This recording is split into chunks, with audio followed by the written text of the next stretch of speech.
What is going on, everyone? Welcome to Impact, Income, and Influence, the #1 show for monetization strategy on the internet. I am here with Jay Fiset, the founder of JVology, the biggest JV platform in the world. He is such an amazing guy. He's Canadian, so you know he's nice, but he always helps all of his clients with their JV setups, and he does amazing things. I had the pleasure of meeting him when we spoke together at a live event back in January when those were still a thing. Jay, take it away. Tell us a little bit about Mastermind Millions, JVology. How did you come up with this idea, and how did you build it? Grand question. So let's start with the Mastermind to Millions piece. So I ran a personal development company, and we actually still do courses, and I license that content for the better part of 30 years. And part of the thing in terms of personal transformation that happens is that people get inspired in a 3-day or a 5-day course to transform their beliefs in their life and all those pieces, but they go back to the life they designed before the transformation. And often the gravity of that life pulls them back to, frankly, pretty much the way that they were, except it often hurts more because they had a glimpse of what was possible. So I did those courses back in 1986. I went to work for the organization in 88, and I bought it in 1991. And it was pretty clear to me pretty quickly that we could do better if we supported people after the courses. So way back, 1991, we started training all of my coaches, all of my trainers, all of my facilitators to actually lead mastermind groups. So we had been leading mastermind groups quite literally for about 25 years before they became a thing anywhere else. And so fast forward to, I decided I wanted to learn this internet marketing thing. I joined a couple of sort of coaching groups and those sorts of things in the US. And I was at a event, and somebody was sort of pissing and moaning about their mastermind group not going the way that they thought that it should. And it's a little bit troublesome and all the rest of it. And I just said, it's like, well, I have this training program that I've used internally for a quarter century, like for 25 years. And I think it could help. And if you want it, I'll just give it to you. And that little gift and that interaction, you talked about Canadians being nice and giving stuff away. That little gift and interaction actually unfolded into the development of an entire brand that didn't exist called Mastermind to Millions, which is the brand that unfolded from giving this away. And people were like, wow, how do you know this stuff? And it's like, well, I probably launched 300 masterminds with my coaches and trainers, those sorts of things over the past 25 years. It's like, we probably have done more than anyone else I know. And that unfolded into us launching this brand, which went from zero, it didn't exist, to $2.6 million in 14 months. And it was literally nothing more than what we'd been doing internally for a quarter century with some additional marketing and positioning pieces to help independents position, launch, and lead their own mastermind group. So that's how Mastermind to Millions came to be. And it was the craziest thing. I wish I could tell you, Steve, there was like this brilliant strategy and all the rest of it, but it was one of these resources that wouldn't represent like 0.5% of what I've created over the years that I just gave away, that just, the right time, the right place took off. Something. Yes, exactly. I think that out of all the people that I've talked to, that seems to always be the thing. Like, you're building something that's for yourself. You prove it, you get it to work, you hone it down, you get it where it needs to be. And then you end up sharing it with somebody and you're like, oh my goodness, I can actually sell this. And it helps because it serves a market need, right? It served your need first, then served the market need. Something I want to touch on that you said that we weren't going to talk about personal development, but I'm a huge personal development fan.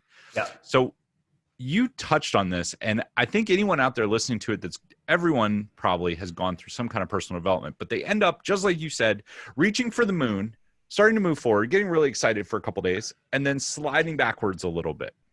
You saw that.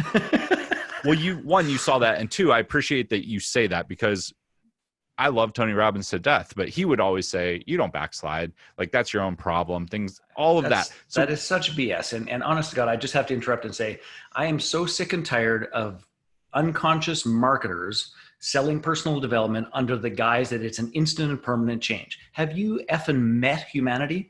Like, that is not how it goes. Is it possible? Yes, it's possible.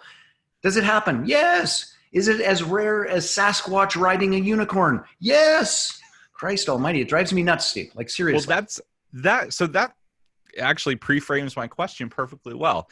If you had to, from all your time in personal development, is that where the mastermind came from, was to stop the backslide and help support people move forward? And is that what you would still suggest today? Somebody is out there doing personal development stuff and they're like, man, I keep beating myself up every day, I'm backsliding. What's something from all your wealth of knowledge that you would give them?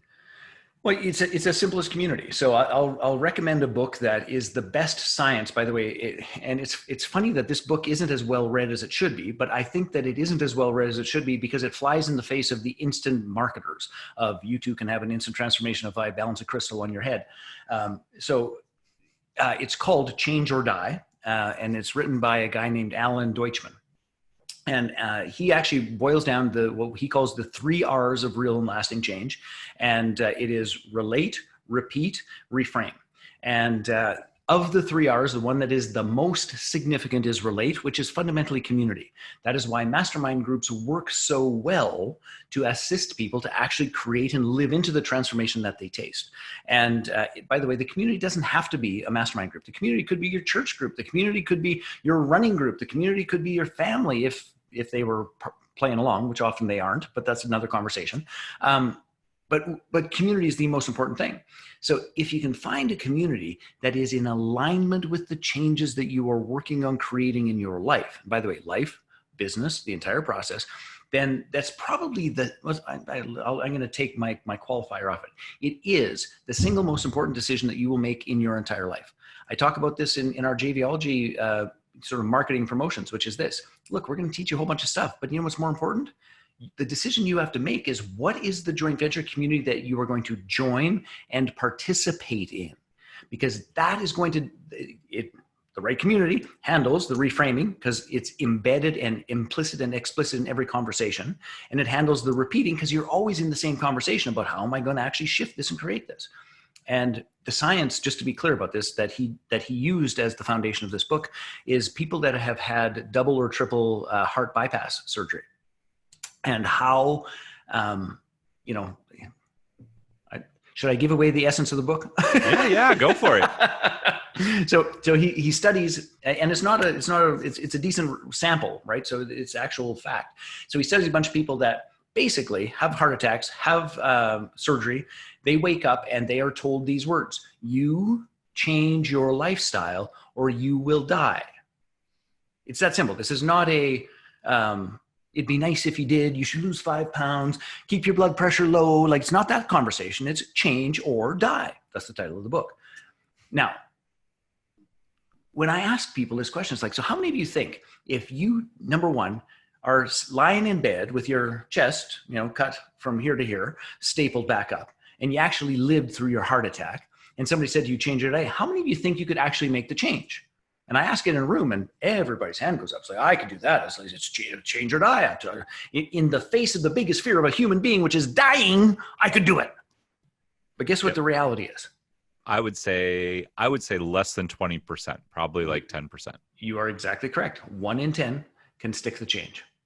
1 in 10 in the face of death, for Christ's sake, in the face of death. So when we get to, and I'm not trying to slam Tony Robbins, but it's just that example of we can do an NLP trick and it's going to be a permanent and never-ending solution that is going to take all these things. It's like, not likely. Again, it's possible. But yeah, I follow what you're saying. I mean, I love Tony Robbins events. I think they are great to go to, and they move the needle and they show you what is possible. But you have to, I agree, have a support group. You have to change your life. You have to read a bunch of books. It is not, you don't go to an event for 3 days and come out of that with your life changed. It can be the catalyst to start a change, but it cannot be a change. Yes. So, okay. Thanks for clearing that up. I love personal development, and that was a really, really good takeaway. So that leads to you giving away the mastermind program. Yes. So how did that move forward? Like, you gave it to this random person. You probably didn't think anything of it. Did they come back to you and say like, oh my God, or what happened? Well, they said that this was absolutely epic and astounding and amazing, and you should do something with it. And I dismissed it. Didn't do anything. I had other things I was working on. And so a little while later, Another dear friend of mine was participating. He knew I was working on list building because I was really trying to learn this digital marketing, which, honest to goodness, at the beginning, I completely sucked at. I was like terrible. And so Justin calls me and he says, hey, our mutual friend is doing this giveaway. It's called the Done For You giveaway. And in the last couple of days, I've already got like 800 opt-ins. I know that would move the needle for you. You should participate in this. So I call the woman who's running it and we have a conversation, and everything I suggest to contribute in the giveaway, she says isn't done for you enough. Everything she suggests to me sounds like a damn make work project that I'm unwilling to do. And I hang up the phone and I say, if I think of something, I'll let you know.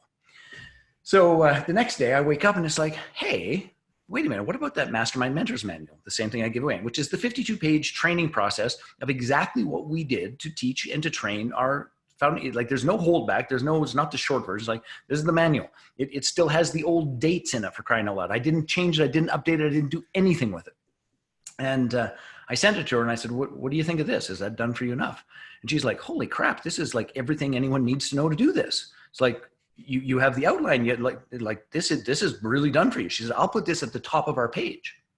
Now, at the time, this is the funny thing. At the time, I think my list was like of opt-in list was only like 1,800 people. So I would have had my fingers crossed that we would get like 250 and I would cross the 2,000 person mark on my list. Like that was going to be this monumental thing. The giveaway, I was just on the tail end of it because we were taking time to get all this done. Mm-hmm. We had 3,400 opt-ins in about 4 days. Nice. Yeah. And that moves the needle quite a bit. That's good. It certainly does. And then I'm like, oh crap, I guess we should sell them something. which I hadn't even thought that far ahead. It was just, I was trying to get a little list build thing going on. So what transpired from there is that I framed out pulled out the 6 pillars of Masterminds at Work. I led 2 webinars that we sent out to the people who had opted in, and told everybody that, look, I've been teaching this for 25 years. However, not in this format. If you want to play with me, you'll get full access to me. You'll get full access to my resources. It'll be $997. And we did 2 webinars. We converted 75 people and that was like a 36% conversion rate on a webinar. And that was the beginning of the model. And that was our beta. Then we rolled it out at $1997, got a bunch of JV partners. And that's how we went from 0 to 2.6 in that time frame. We also mastered because my history and background is live events from the personal development field, right? Mm-hmm. So with each of those launches, we did a live event that we sold a premium program to, and it just beautifully unfolded. And I truly, genuinely love that program and did unbelievably good work. That's awesome. That is a really good story. And I think if you're a digital marketer listening to this, one of the takeaways is you didn't go into this and build some big crazy course with the idea of selling it. You took something that you had, you threw it against the wall. I mean, one of the things that changed my life was when I went and saw Russell speak to the small group, and he was talking. Russell Brunson was like, I've launched 2,700 funnels. Of that, less than 10% of them broke even, less than 5% of them made money. When you think about the game like that, then it becomes a lot less discouraging. So you admit you got lucky. Like you had the program, you knew that it worked. 25 years of training and tweaking. I mean, there was, it wasn't a big, it's like, ooh, I wonder. In fact, I used to laugh, Steve. It's like people go, it's like, oh, that was pretty smart of you to jump on the mastermind bandwagon. It's like, we're at year 28 now. It's not really bandwagon jumping. Right. So far we've covered, you should join a group. If you want to change your life, join a group. You should throw things at the wall and see if they stick. You should JV with people. So talk to us a little bit about JVology, because you had this Masterminds to Millions, went really well. But then out of that, you started having people, the smart people, say, how did you do that? Right? And I'm just going to back up the bus a little bit, Steve, to fill in one of the things. So while we have this strong 7-figure personal development business that we've been running for a couple of decades, but I'm working hard. Like literally there's 200 plus events a year in 3 different cities. Now, obviously that isn't all me. I train facilitators, blah, blah, blah. But it was hard work. I decided I want to do this digital marketing thing. I kind of fail at it. I'm struggling, all the rest of it. I get invited to Christian Michelson's JV Summit, which the first year I was invited, I said no because I thought it was stupid and I didn't understand what joint ventures were or why I was going to stop working doing this shit I knew how to do to go meet some people that may or may not mail for me if I like them or don't like them. It's like, that just seemed like a ridiculous thing. So I tell them to take a flying leap. It's like, no, whatever, next. I don't find out till afterwards that there's an entire lineup of people that have been begging, borrowing, bribing, trying to get into that room that I'm like, bite me. It was completely silly. But I thought I could figure it out on my own, which, by the way, just to be clear about this, that figuring out on your own, unbelievably expensive and slow. Don't do that. Next year, I'm invited back. And longer story, which I won't fill you in the details, but I ultimately go there. And I meet this incredible group of people. And I remember this one person. And you have to keep in mind, I'm coming out of over a quarter century of personal development program facilitating. We have over 800 hours of experiential content. I'm a international best-selling author. I have digital, I've got a product suite that would make most people fall over from an aneurysm just if they saw it. But I can't, up to that point, I can't make 5 cents online. Like seriously, I can give my stuff away. And I sit down beside this woman. I will never forget her as long as I live. And we can chat. So what do you do? What do you do? All the rest of it. And she says, well, I have this 19-page PDF, and that 19-page PDF converts pretty well. And then I do a retreat, and I do strong 6 figures a year. and I'm like, but just back up the bus a little bit. So you're telling me that from a 19-page PDF, you're doing strong, and it turned out to be like mid 6 figures a year. She goes, oh yeah. And I don't like to work too hard. So that's why I only do a couple of retreats a year. And yep. I my jaw drops and it's like, what? Like, no. And then I sit in this room and there's a bunch of people who at the time, I want to be very clear about this, who at the time I judged as one-note tunes. And it was like, but the one-note tunes are all kicking my butt in terms of their actual sales and what their business is doing online. Like, and not by a little bit, I'm talking kicking my butt. Right.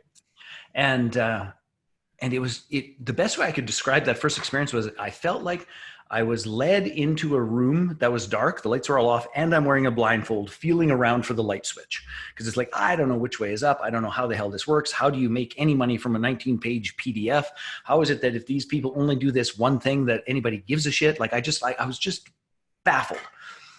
So I started with this decision, which is clearly they know something I don't, and I best shut up and learn. So I selected the people that I thought had the most alignment with me and my tribe. And I just decided I was going to support them and I was going to become their JV partner. Now, this is something, by the way, you don't need your own product to begin to joint venture.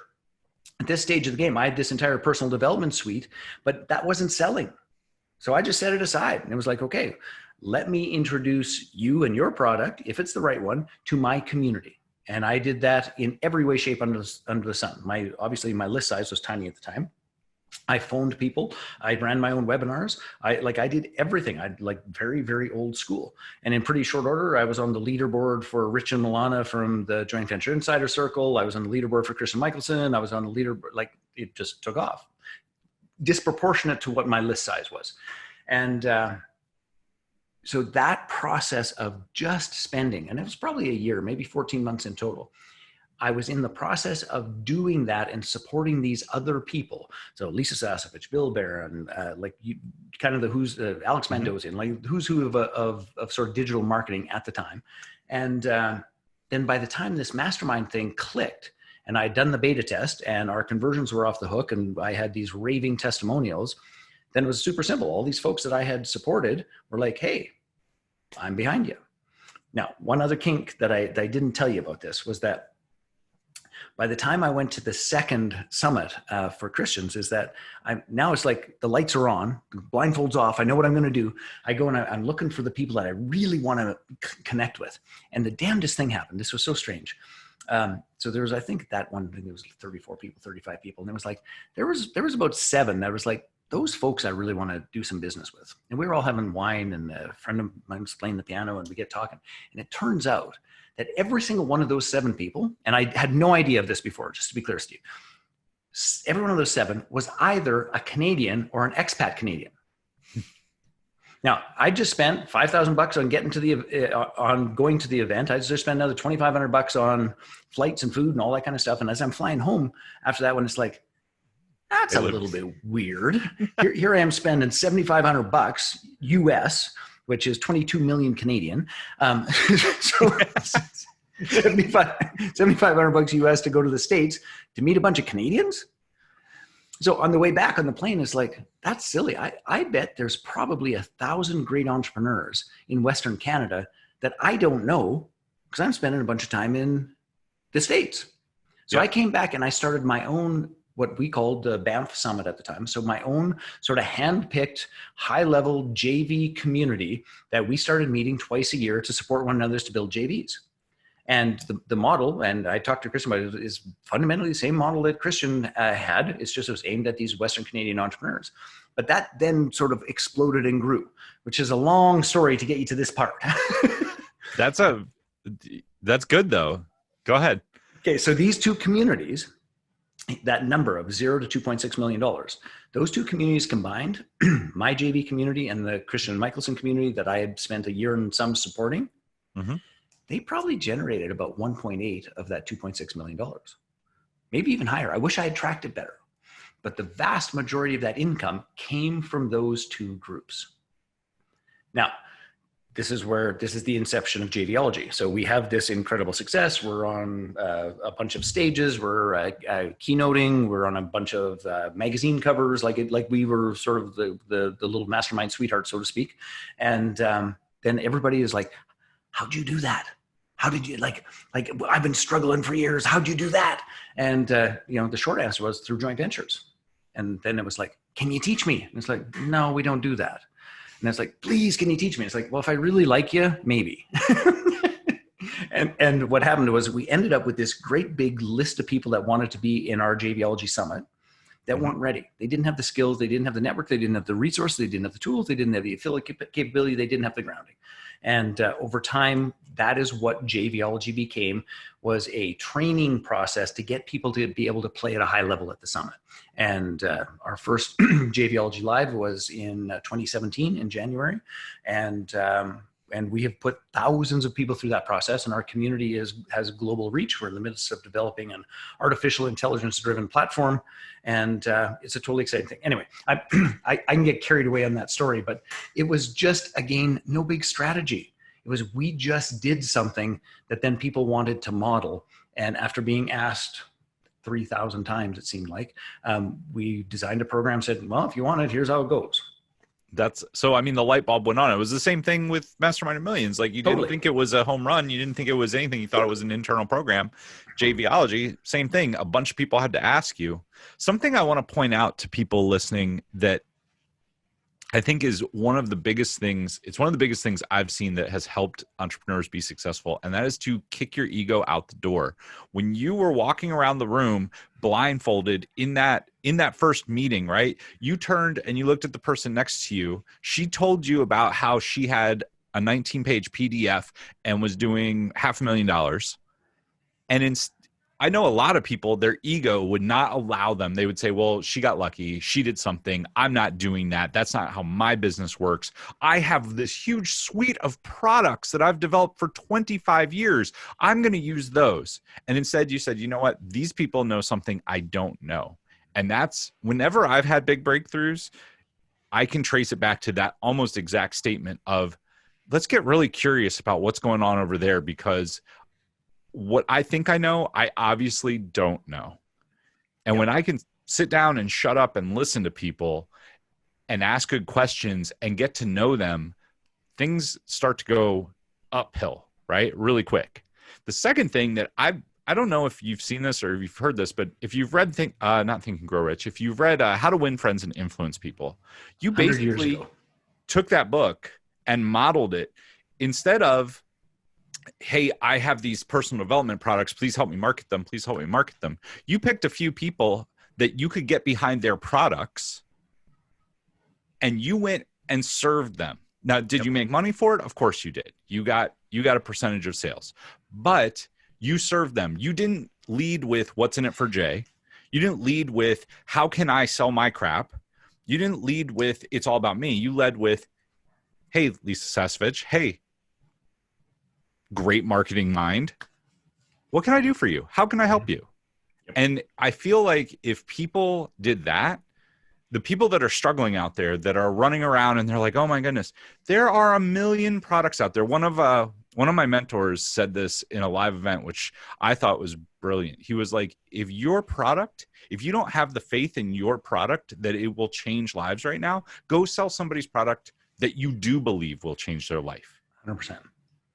And I think that is, I'm going down a little bit of a rabbit hole, but I really like the takeaways. I think they're really powerful. So Steve, can I just underscore one of the things you said? So it's so important to us that our JVology, which the tagline is the perfect mix of people, fun, and profit, in that order, by the way.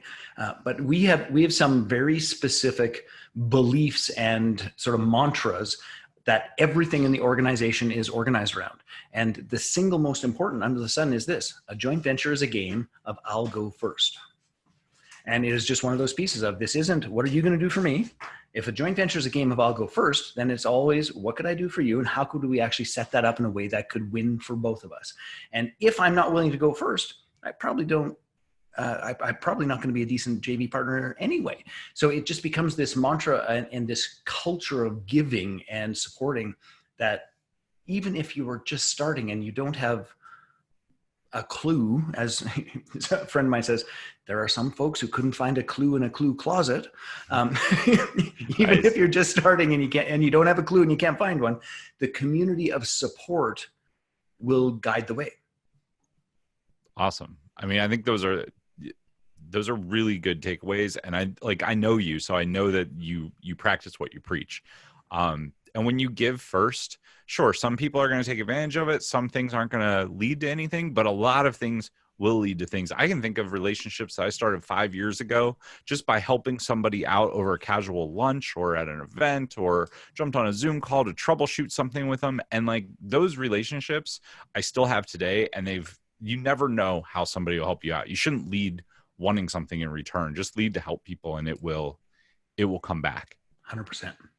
So let's talk a little bit about JVology, because you have a couple different things. I like the fact that first off, if you haven't been to Banff is one of the most beautiful places in the world.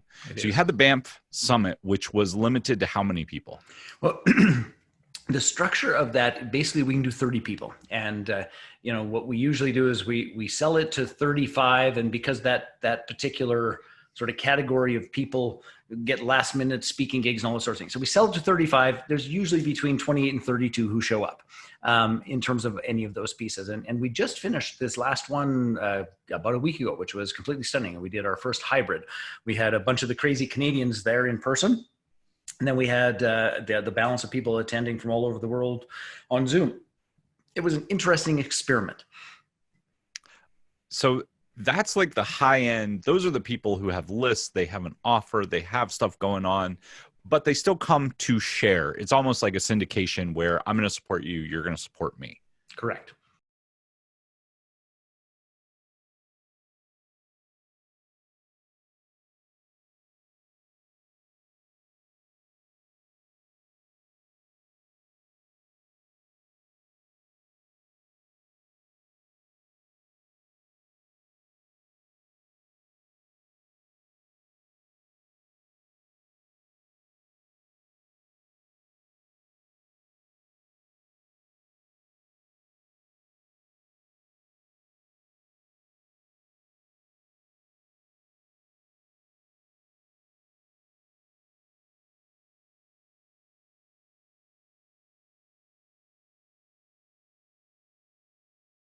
But then you had all these other people that wanted that kind of outcome, but weren't there yet. So you built JVology, the big event, right? Yes.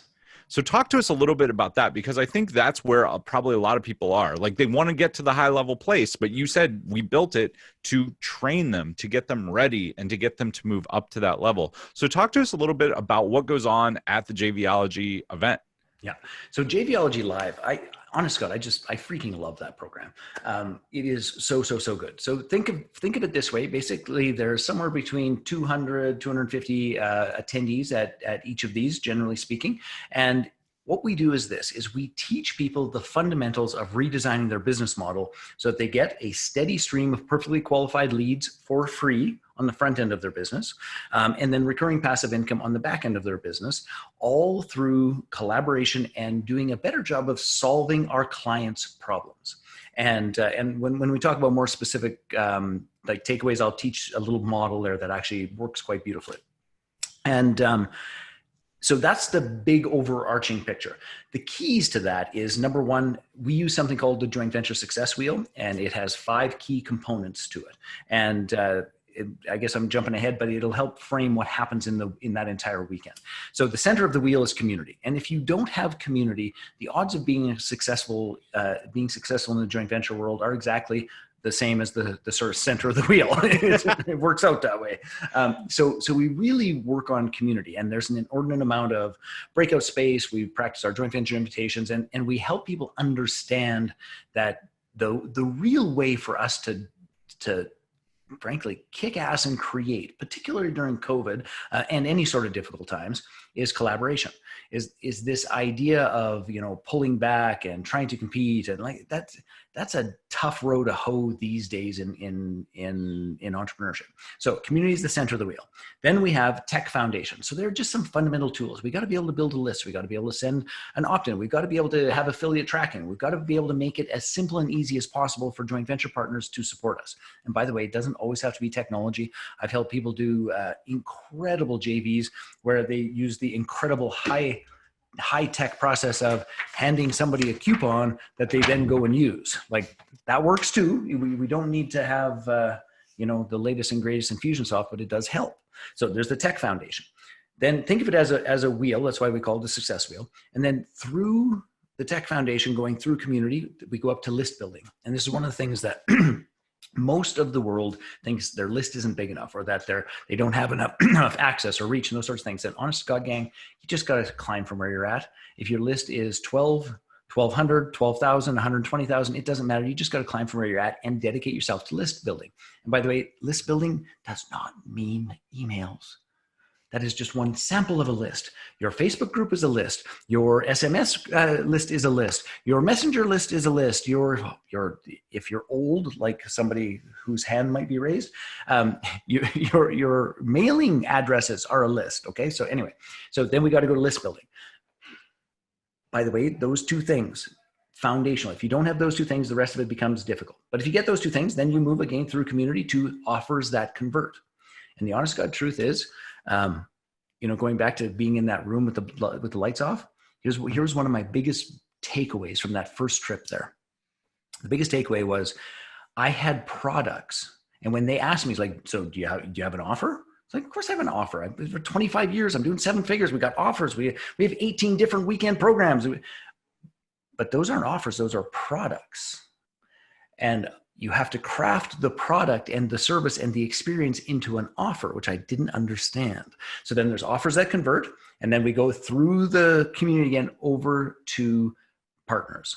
And we're always working on those 5 elements. And depending upon where you're strong, depending upon where you're weak, depending upon what your next step is, you might spend more time in the tech foundation. You might spend more time in the list building. You might spend more time in the offers. You might spend more time in the community. You might spend more time in the partners. But that's the fundamentals. And we can always tell with our assessment of where somebody's next step is and what they should be doing so we can support them. Does that big picture make sense? Yeah, absolutely. That's awesome. And so we go through that, and then we teach people how to craft model the business. So those 2 pieces work, and then how to craft a joint venture invitation. And then they practice that joint venture invitation over 100 times with real people. And shock of all shocks, even they're just practicing, but everyone leaves with partners. Everyone leaves with podcast bookings. Everyone leaves with webinar bookings. Everyone leaves with email swaps. They leave with deals done. And that's the thing that's so stunning and beautiful. So that wheel makes perfect sense. I think that there are probably people out there that shortcut it or that want to shortcut it or that are missing pieces, what would you say out of that wheel? Because I know a lot of people would think that the tech foundation is where they get hung up. The tech is pretty easy. Where's the main place? Because you've run this several times now. Where's the main place that people get hung up on the wheel? Like, what's the biggest? So can I tweak the question a bit? Yeah, of course. So we categorize and help people to self-categorize because it makes a difference on the wheel. So we have folks that we call they're eager and willing, and they're sort of new to this whole, let's call it digital space. They might have like a bricks and mortar store that they're trying to get online, those sorts of things. So they're eager and willing. And then there's what we call the ready and refining, meaning the tech is done, all the rest of it. They might be refining, trying to get better opt-in rates or a better show up rate or a better, those sorts of things. And then there is the experienced pros. So depending upon which category you're in, that's sort of what transpires. So the experienced pros, they want relationships and people. That's partners. It's all partners. The ready and refining are almost always stuck at offers that convert, meaning that I've got the pieces in place, but my conversions aren't what I want them to be, and partners aren't really beating the door down to come and do those pieces. And then the eager and willing are always stuck in tech and list. So each one of those stages gets stuck in a different spot. That is a really good answer. So I'm going to dig a little bit deeper there because I want a takeaway for each one. So if they're eager and willing and they're stuck on the tech piece and they're stuck on list building, I love the fact that you redefined what a list is, because that's something I do with almost all the clients that I work with. I'm like, it doesn't have to be email. You should be emailing, but you can have a million other lists. It's the group of people that you can influence. Yeah. So for that first group, for the eager and willing, what is one takeaway that you would offer them on the show that, like, if they're just trying to come up with something, some action to take to move the needle, what would you tell them to do?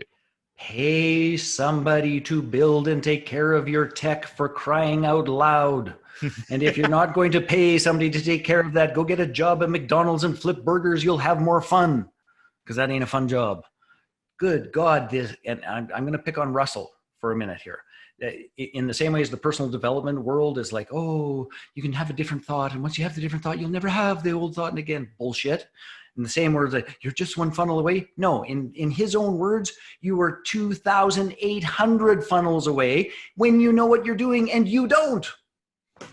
So for crying out loud, this do-it-yourself BS story of rags to riches and I can click 3 buttons is bull. Pay someone real money and have a real business, unless you want a hobby and you want to learn how to click buttons. If your objective is to learn how to click buttons, then do that. But for the love of all things good in the world, pay someone. Okay, rant over. I think that is really good. I love ClickFunnels. I love Russell. If you're just getting started, my advice to you would be, I like ConvertKit. It's $50 a month to manage your email for you. And they have built-in landing pages that will convert.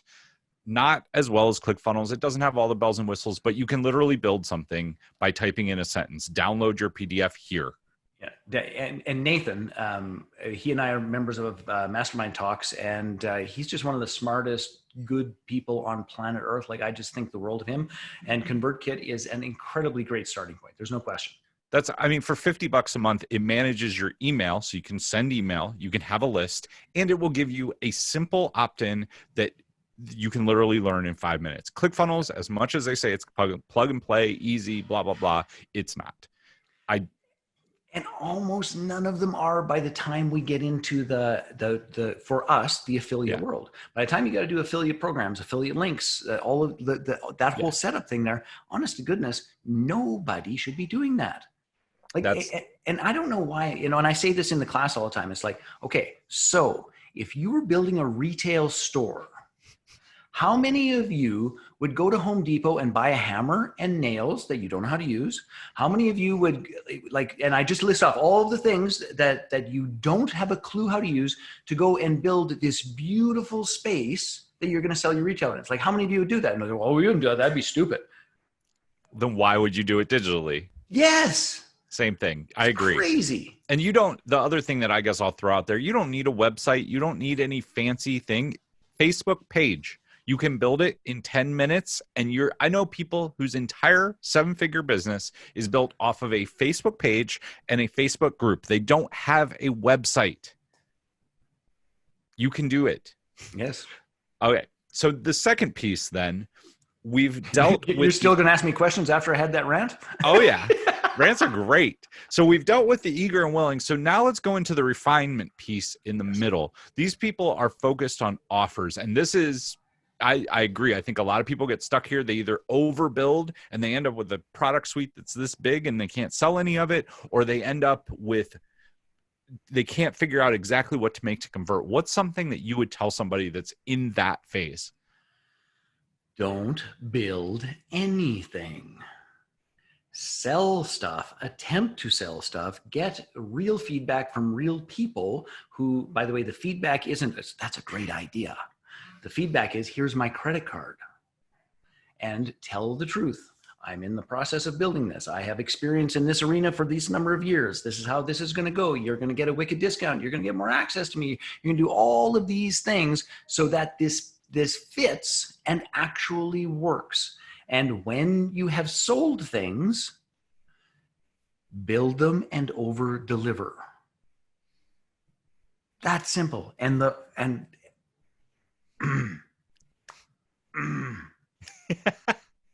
I think that's, I mean, obviously that works. I think build, over deliver. If you tell somebody this is a beta program, you're going to get access to me, I will make sure that you get the set outcome. It's not free. We don't give away stuff for free. But if you take action and it doesn't work, I'll refund you. Yep. Because you should be willing to put that guarantee on a beta program. 100%.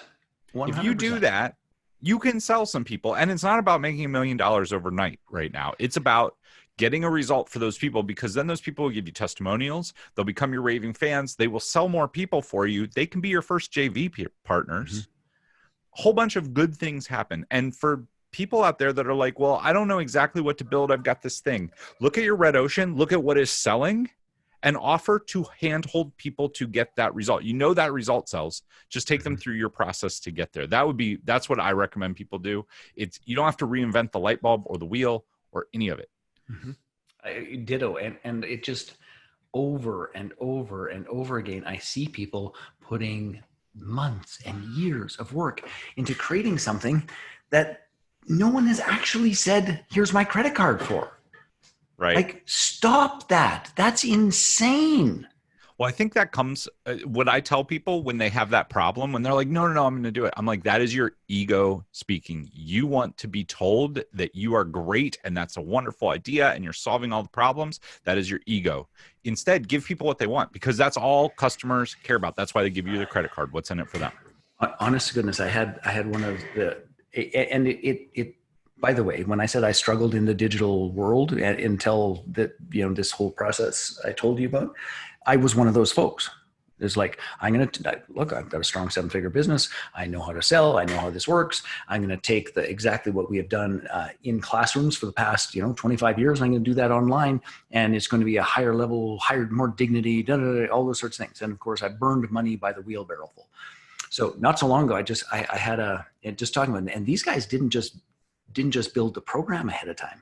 These guys actually in Calgary built an entire television production studio, the whole thing to shoot their stuff, to do all those sorts of things. And they were asking for some support in the joint venture world. It's like, you don't have a product that's proven yet. I wouldn't touch you with a 10-foot pole. Oh, but it's this and it's that. It's like, look, I need you to understand this, is that you are an unproven commodity who has already made the top 3 most ridiculous mistakes in this space.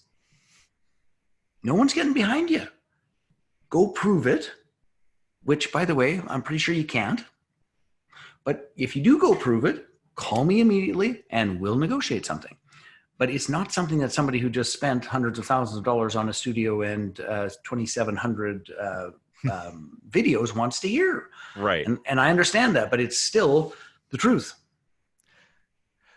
It is the ego. So, okay, those are the first 2 phases. Then you got the third people who are the pros. They've got a proven offer that's converting pretty well. They've got their list. They've got all their tech worked out. What would you tell those people? Because they're looking for partnerships. But my experience is, walking around some higher level events, sometimes people can be a little bit with their nose in the air, that person's not good enough to work with me. How do you facilitate In this? Nashville, it's like, oh, you only have a 2 comma club award? Yeah. Yeah, no, we're at the 10X. Yeah, it's probably not going to work out. Yeah. So how do you, what would you tell those people coming to JVology? Because JVology is a big event. It's not the 30-person summit yet. So what do you do with those people who are there, and how do you suggest that they get the most out of JVology? What's a piece of advice that you would give them? So the Ready Pros, short version is this. Most of the Ready Pros know what's going on. And I tell them you're looking for, frankly, people who are on the stage, people who are sponsoring, and a couple of rising stars who are going to be in that community that are going to make sense. Most of the people who are the Ready Pros who are at JVology Live are also hanging around to go to the summit, which happens afterwards. Okay. So it's a much smaller pool in that particular audience. And so we just manage the expectation is that you're probably looking for the sponsors. You're probably looking for these folks. You're probably looking for those. And I'm happy to do some introductions. But going back to the other question about the nose in the air and those sorts of things, the culture of JVology is pretty Canadian. And we have a rule, which I'm pretty clear and abrupt with, which is this: don't be an asshole. Because if you're an asshole, we're going to send you home. And this community knows one another. This community goes to one another's houses. This community holidays together. We are close. So if you're going to be an asshole, you're going to have to do that elsewhere because you only have one shot. And we actually, and I don't want to sound like we're bouncers, but there are about 5 people who are no longer welcome, who all would be movers and shakers in that space that we just won't have back. And it's like, can I buy stage time? No, for no amount of money. Your values don't fit. I got complaints about you. We're still cleaning up those complaints and you'll not be back no matter what. But we could make great money. Your money isn't worth anything if you're an ass. Well, what were the three pillars that you said? What's JVology all about? Profit was the last. Yes. Right? People, fun, and profit. People first, then fun. And then if those two happen, profit will usually follow. Like, you don't have to push all that hard on profit. That's people all. Who put profit first are the ones who struggle the hardest because they're not putting people first. So we've kind of covered what JVology is like. Talk to me about the summit, because you do some really amazing things at the summit. Some of the people listening to this might be interested in attending. So tell us how the summit works. The summit is the easiest event in the entire universe that we run. And I so love it. And basically the summit is a peer-to-peer relationship event. So there are no sponsors, there are no sales, there are no run to the back of the room. There's none of that. It is a peer-to-peer relationship building process. Every single person there, including me as the host, just does 3 presentations. Those 3 presentations is a joint venture invitation, a mastermind, or a teaching option if you've got something you want to teach in that thing, and a gift of generosity that you give to everybody in the room. People often leave the summit with $65,000 of real value gifts, not 19-page PDFs, but like a day in a real television studio. Somebody once gave a 10-day residential speaking retreat where you actually worked out your entire selling from stage process. So the gifts are often, and by the way, they're not all like that. I've had custom bottled wine with my picture and name on it, handmade chocolate flown in from Costa Rica, like unique, amazing things. And what we say to people is this: is like, every single person in this room could move the needle 6 figures plus for you in the next 12 to 18 months. How do you want to start that relationship with them, and how do you want to be remembered? And people do stunning and beautiful things. So those 3 events, then we do a couple of things. There's always, I shouldn't say always, but there's almost always a sommelier that comes out. So we spend a little bit of time because we want white space that works for people to connect. And because that's where the deals are done. The deals are done over breakfast and lunch and dinner and wine tasting and our activities and those sorts of things. So we always have a little bit of a wine tasting piece that leads to a nice little fun soiree.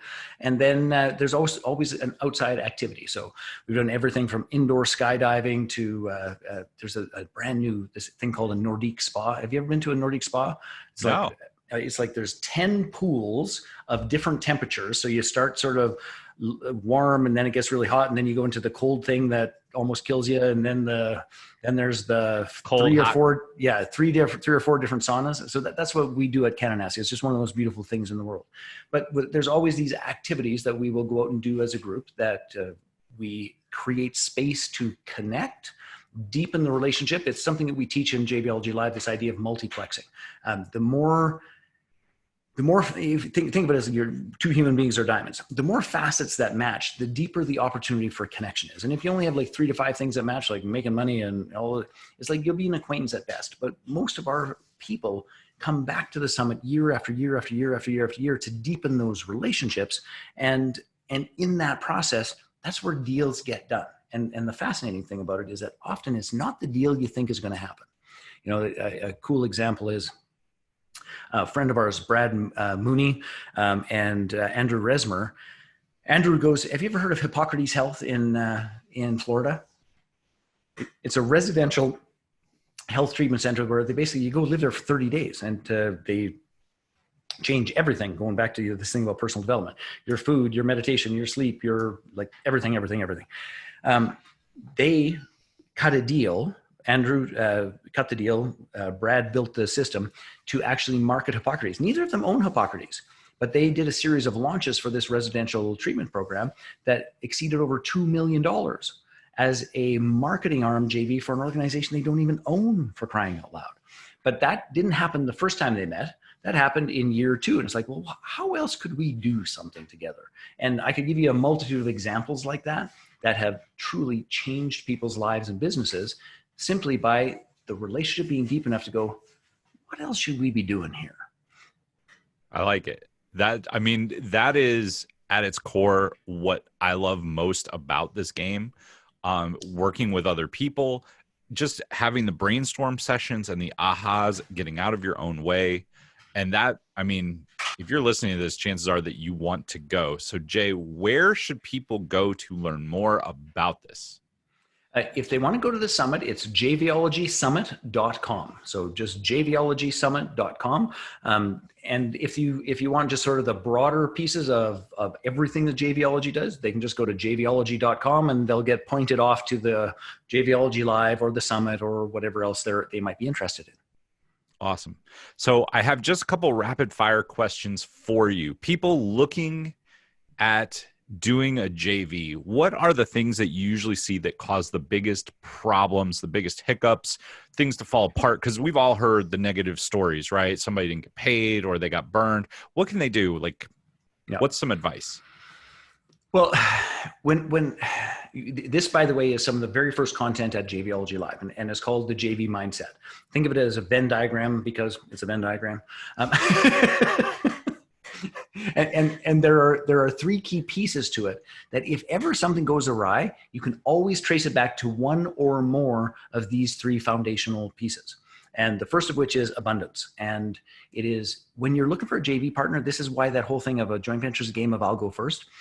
When you're looking for somebody who has an abundant mindset, isn't driven by scarcity, all of those pieces, that is one of your most important foundations. Do you know Glenn Ledwell? I don't. He runs the Flight Club Mastermind. He runs, what the heck is it? Mind Movies. You remember Mind Movies? No. From the personal development world? No? Okay.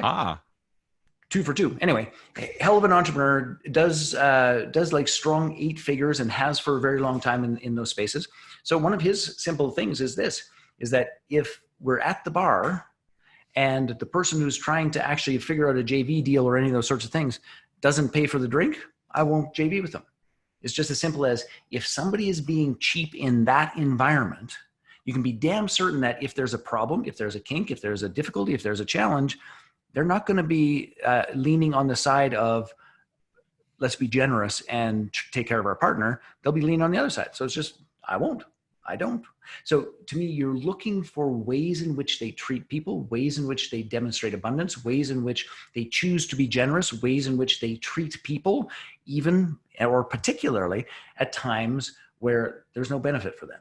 So watch people's behavior, because if they're nice to you and a complete ass to the waiter or the waitress, that's a pretty good sign. Run like hell. That's actually, I use that trick all the time. I use that trick on dates. I use that trick with other people. Like if we go to a restaurant and they are rude to the wait staff or anything, I worked in restaurants for 20 years. Like if you are rude to your waiter, waitress, bartender, I'm not going to do business with you. I'm going to immediately trigger that. So, okay, another rapid fire I want to touch on. What is the biggest tech hurdle that you see people get hung up on? Is it, I know we talked about like the building something, but I'm speaking about specifically in a JV situation where they're JVing with somebody. What's something that causes a problem and how do you fix that? It's crappy swipe copy. And not putting enough time, effort, and energy into giving the tools that are easy and accessible to use to your partners. Anything that adds friction, and just going back to this, like I hear this all the time. It's like, well, so-and-so said they were going to do X and they didn't do it. It's like, okay, well, let's be clear about this. So-and-so didn't wake up one morning and go, the best thing I could do today is to make a promise to you that I'm not going to keep later. That'll be great. I can't wait to do that.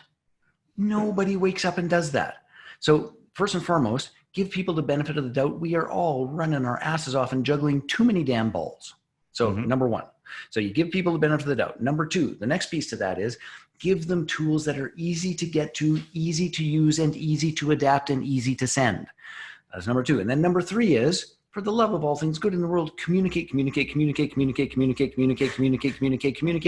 did I say communicate? And if you put those three things together, the tech, what people think is a tech hurdle often is just improve your swipe, talk to them more, and be more helpful. That's it. That's because they didn't wake up in the morning going, I can't wait to screw Steve. I said I was going to send an email and today I didn't do it. Like, what the heck? Nobody does that. I agree.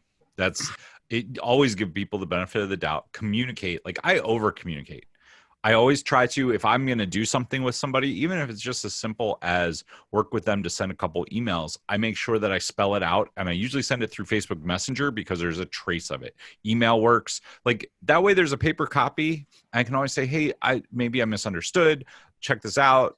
Something. It just helps clear so many things up. And it really comes back to don't be lazy that's what I tell myself anyway. Lazy and an ass. If there's time, I got a good story about that one, by the way. Nice. We covered a wealth of information. Is there anything that we did not touch on that you think people need to know about JVs? Yes. All right. And this is one of the fundamental premises of the entire JVology community. What we teach at JVology Live, it is a golden thread through everything we do. It is the driving force of our platform. And it is simply this. Most people, when they're trying to set up JVs, are trying to look exactly like, so who has my client? And usually when they ask that question, they end up thinking about somebody that does something pretty damn close to their own offering. And it's like, those are not your ideal JV partners. If there's like a 30% overlap in the offering, nobody's gonna be jumping up and down about that. It's like, it's stepping on the promise of the person who you're talking about, okay? So we teach this thing called an upstream downstream model. And if I get 3 minutes, I'll give you the 2-second version of it. Yeah. Each of us solves a particular problem. JVology solves the problem of no leads or expensive leads and inconsistent income. That's the problem we solve. We can get you free leads and we can get you recurring income. Ta-da! It's a good problem to solve. Now, every single one of us must be able to articulate that clearly, the problem that we solve. Once we do that, now we look upstream, because right this very second, regardless of what your niche or particular problem is that you solve, there are 1,000, 10,000, 100,000, maybe 1 million people who are in the process of discovering that they have that problem. Okay. In fact, there are organizations, training facilities, coach certification schools, all those sorts of things that are actually causing the problem that you solve. Think that through for a moment. They're causing the problem that you solve. So here's a good example, by the way. Facebook causes a great problem that I solve. Expensive, crappy leads is the problem that Facebook creates. And then it's like, wait, how am I going to manage those costs? Well, you could actually try joint venturing. It can make a monumental difference. So Facebook is actually upstream for me because they caused this problem that people then go, what's the alternative? Well, why don't you come and join this community and I'll actually hook you up with a bunch of people that'll send you traffic for free. You only pay when they actually buy something. That's not a bad idea. So all of us, if we can look upstream, who causes the problem that we solve, who diagnoses the problem that we solve, who reveals the problem that we solve, those are your upstream partners. And you simply go to them and you have a meaningful conversation that says this: you know that when you deliver your product, service, and experience, you end up causing these ancillary problems. And they go, yeah, we know that. It's like, great. Would you like to do something about that and be of more service to your client and actually make extra money? Usually it's like, yeah, I'd like to do that. Okay, well, why don't we make an arrangement that for the right people, you send them to us. When we sell them, we send you money. What happens is you've solved another one of your clients' problems better, and you've made more money, which, by the way, that money is pure profit because they have no delivery costs for that. That is pure bottom line profit. That's our upstream. Then our downstream is we do the same thing for us. It's like, wait a second, when I do this, I cause a problem. So when I teach people joint ventures, often it's like, yeah, but I don't have software that does affiliate links. Yeah, I know most people don't, but here's how we can solve it. I can connect you with somebody who's going to set up your Infusionsoft. I can connect you with somebody who's going to do Influencersoft. I can connect you with somebody who's going to do GrooveCard. I can connect you with, like, there's a whole variety based on their process that we just solve that problem for them. And when we do so, we get rewarded. That's the downstream recurring passive income. So instead of asking the question of who is my clients, ask the question, who causes, reveals, or diagnoses the problem I solve, and go build relationships there. And then to do the truth, pardon me, tell the truth for you. What problems do I cause or reveal for my clients, and how do I help them get those handled? You do those two things, what we know is this: 10 great upstream partners and 10 great downstream partners, that will add a zero to your profit. So if you're making $10,000, you'll make $100,000. And people think that that's marketing hyperbole. Those are case studies and facts. You just got to put the right ones in place. That's awesome. So the last piece that I'm going to touch on to circle back is we touched on, if you want to move the needle, right? You just shared a ton of great ideas. And I know everybody right now is buzzing. They feel like they're moving the needle. But the challenge is you have to get a core group of people that's going to support you in this. And you have that, correct? Yes, that is what our community is. That's really what our product is. I mean, we do a bunch of training on the rest of it, but here's the real key to it, is that we provide a community that understands this. And you can go to them and say, hey, I think you're upstream for me because I think you caused this problem and I solve it. Do you want to have that conversation? They're like, oh, that'd be awesome. So we don't have to go through this whole song and dance, all the rest of it. The foundation, the language, the jargon, the process is all in place. So you can just say, hey, I think I'm your downstream. Should we have coffee? Yeah, let's do that. It just accelerates this. And we've got a global community that, a membership community that meets, twice a month. We've got our live events where those folks all come and meet each other as much in person as possible these days. And that's the core of what we do. That's awesome. If you guys are listening to this and you want to get involved, go to jviology.com. Get involved with this program. Jay is just as nice as he sounds. He really does care about your success. He's a truly phenomenal human being. Jay, thank you so much for being on. Brother, I really appreciate it, Steve. No problem. To all of you listening, thank you. Tune in next time. And until then, take action, change lives, and make money. We'll see you soon. Are you looking to scale your business but trying to figure out how to get your message across? Well, go to storyselling.how to grab my free course that will show you how to discover everything that you need to build your business through stories. These stories work whether it's in social media, email, or public speaking. There are 5 core stories that you'll learn. You'll be able to use all of them by the time you're done with this course. Again, that is storyselling.how. If you enjoyed today's episode, make sure to tune in next time.